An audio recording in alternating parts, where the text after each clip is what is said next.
काका आपला परिचय द्या, नाव सांगा. रावसाहेब सखाराम उचके, बरं. पत्ता गजानन कॉलनी, औरंगाबाद, गारखेडा परिसर. छत्रपती संभाजीनगर. हा. बर. आपल्या हातामध्ये धन्वंतरी कंपनीचे हे जे एमिरेज डिटॉक्स आहेत, तर हे आपण कोणाला वापरलं बरं? नाताला वापरले आमच्या. तुमच्या नाताला वापरलं. काय नाव नाताचं? आशिष. आशिष. बरं. आशिषला काय त्रास होता बरं? किती वर्षाचा आहे तो? तो आता 13 वर्षाचा आहे. 13 वर्षाचा आहे, म्हणजे साधारण 7वी 6वी 7वी मध्ये नाही, 9वीला आहे आता. 9वीला आहे. बरं. मग त्याला काय त्रास होता बरं तब्येतीचा? त्याला म्हणजे हमेशा म्हणजे त्याला थकवा यायचा. थकवा यायचा. थकवा येत होता, सर्दी पडसं नेहमी चालूच होतं. बरं बरं. आणि मग डॉक्टरकडे आम्ही चेक केलं त्याला. अच्छा. 2-3 जागेवर चेक केलं मी त्याला, तर डॉक्टरनी सांगितलं की मला याला दम्याचा असर होऊ शकतोय. बालदमा होण्याचे चान्सेस आहेत. आहे. सुरुवात होती. सुरुवात आहे. बर. साधारण किती दिवस खोकला होता त्याला, असा धाप लागणे किंवा खोकला सर्दी? जवळजवळ 1 वर्षापासून होता. 1 वर्षापासून. हम्म. बर.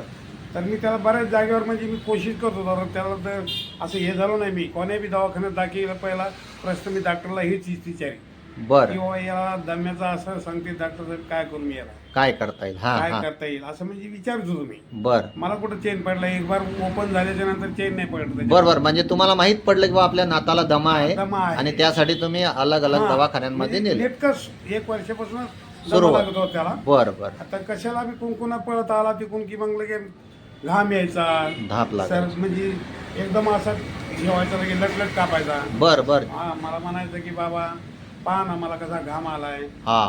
पुन्हा म्हणायचं की बाबा थकवा लई येतोय मला. बर. हा, म्हणजे तो पंखा फास्ट केल्याशिवाय जेवतच नव्हता. अच्छा, म्हणजे त्याला घाम यायचा बा, पंखा घाम फास्ट यायचा. केला का मग हो. थोडं शांत होईस तर. बस बरं. एक 10-15 मिनिटं ते उरखायचा. बरं. नंतर तिथून पुढे जेवायला बसायचो. त्याचे प्रॉब्लेम मला सांगायचा. मी म्हणजे आता काय करू बेटा, मी मस्त प्रयत्न करतो तुझ्यासाठी. बरोबर. असं मी म्हणजे म्हणजे तुम्ही पण अडचणीत आले होते की बा काय करा आता काय करावं नातासाठी. नेमकं आज हे एवढी सवय नाही त्याचं. हा. त्याला जर असा प्रश्न आहे पुढं, तर बरोबर. म्हणजे आमच्या मेवण्याला होता पहिला एकदा माझ्या बायकोच्या भावाला. बर तर तो म्हणजे असं त्याला आबाळ गिवाळ फिरायला लागलं की त्रास व्हायचा. बर. आता ते कसं आहे, आमचा मुलगा वारून 1 वर्ष झाले, त्याचे वडील. अच्छा अच्छा. बर आता 1-1.5 वर्षच झाले का हो बर साहेब? बर बर. हा, 1.5 वर्ष आले वडील हा, वारले त्याचे. त्याचे वडील वारले. हा, आता मग बघणार कोणीच नाही तुम्हीच बघत घरामध्ये. होते सगळे. अच्छा. आता आम्ही दोघं नवरा बायको, मला 3 मुलं होते, 2च आहेत आता. बर. तर कोण कोणाचं असते शेवटी. बरोबर बरोबर. आता मग आजीत आम्ही दोघं जण, तर आम्ही आमच्या तुम्हीच त्याचं पालन पोषण आता करता व. आम्ही सध्या चालू आहे त्याचं शाळा, बर. शिक्षण, ट्युशन, अच्छा. काही जे असेल ते. मग आपल्या हातात त्याच्यातून मग मी माझ्या हातात नाही म्हणलं बाबा आपण आहेत तोपर्यंत जे लेकराला बघावं लागेल. बरगावं लागेल. बरोबर. आणि नंतर पुढे चालून कोण बघन याला. अच्छा. आणि म्हणून म्हणून मी याच्यासाठी यांना घेत होतो जास्त. अच्छा. असं एक दिवशी आमचा विषय झाला काळेसाहेबाचा माझा. अच्छा अच्छा. तर काळेसाहेब म्हणले की मामा आपल्या पैसे औषध आहे आणि धन्वंतरी कंपनी. धन्वंतरी हे कंपनी. आपल्या हातामध्ये जे इमिरिच आणि डिटॉक्स आहे, हो. आपल्याला काळे साहेबांनी सांगितलं. हे काळेसाहेबांनी मदन सांगितलं. काळे साहेब. हो. हा, हे मदन काळे साहेब छत्रपती संभाजीनगर इथं आहेत, आपल्या टीम मध्ये काम हा, करतात. तर हे आणि मी यांनी मला- सांगितलं तुम्हाला हे की मी बा- सांगितलं मला. मग सांगितलं लगेच विश्वास बसला का मी तुमचा? लगेच विश्वास ना, ते मला म्हणजे असं 100% ते मला म्हणले नाही खात्री तुम्हाला दिली. तर तुमचे पैसे वापस देईल म्हणले मला. बरं बरं, ठीक म्हणजे आहे. इथपर्यंत मला बोलले. हा, की घ्या बुवा तुम्ही, घ्या बाबा. नाही फरक पडला नाही तर बघू मला आपण. कसं आहे, हा. बाहेरल्या औषधावर मी भरोसा ठेवतच नाही. बरोबर. लोक बरेचसे खपीत होतं. हा हा. तर नाही गुणाला तर पुन्हा काय करतात आपल्याला. बरोबर आणि हे बरोबर. आपल्या आजूबाजूलाच आहेत ना, म्हणजे जवळच बाजाराला आहे येतात. तुमचं आणि त्यांचं शॉप जवळ जवळ आहे, जवळच त्यामुळे आहे. त्यांच्यावर तुम्ही त्याच्यामुळे विश्वास मी ठेवला. म्हणलं की विश्वास आपण ठेवायलाच पाहिजे. बरोबर. बघू आपण. ते मला म्हणले नाही गुणाला तर मी पैसे वापस देईन तुमचे. बरं, साधारण किती दिवस झाले बरं आपण औषध देत आहो याला? मला याला जवळजवळ 2-2.5 महिने झाले. 2.5 महिने झाले. 2 वेळा घेतलं तुम्ही औषध? नाही, एकच वेळ दिला. एकच वेळा घेतलं, हो. पण 2-2.5 महिने गेलं का? हो. काळे साहेब यांना काय काय दिलं आपण? इमोरिच डिटॉक्सिफाय आणि सीतोफलादी चूर्ण. बर.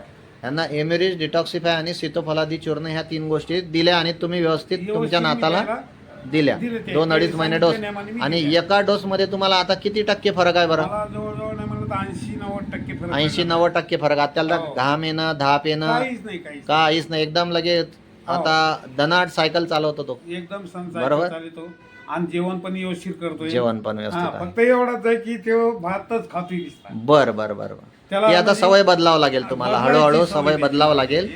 पण ते ऐकत नाही ना. बरोबर. त्याला ते नाही जर दुपारी काही झालं की तो उपाशी राहतो डायरेक्ट. अच्छा अच्छा. संध्याकाळी खातो खिचडी. बर बर. असं आपण त्याच्याशी वैयक्तिक बोलू त्या विषयावरती आणि हां. तो पण प्रॉब्लेम तुम्हाला आम्ही सॉल्व्ह करून देऊ.